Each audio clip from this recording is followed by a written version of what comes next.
documentación necesitas para poder vender? Hola amigos, ¿qué tal? Yo soy Edilson de Freitas y estoy aquí en el impresionante cauce del río Turia para darte 5 tips importantes para la venta de tu vivienda.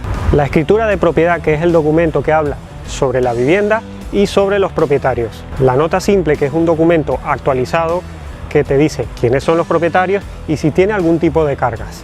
Si la vivienda tiene deuda, es importante que solicites al banco un certificado de deuda al momento de la venta.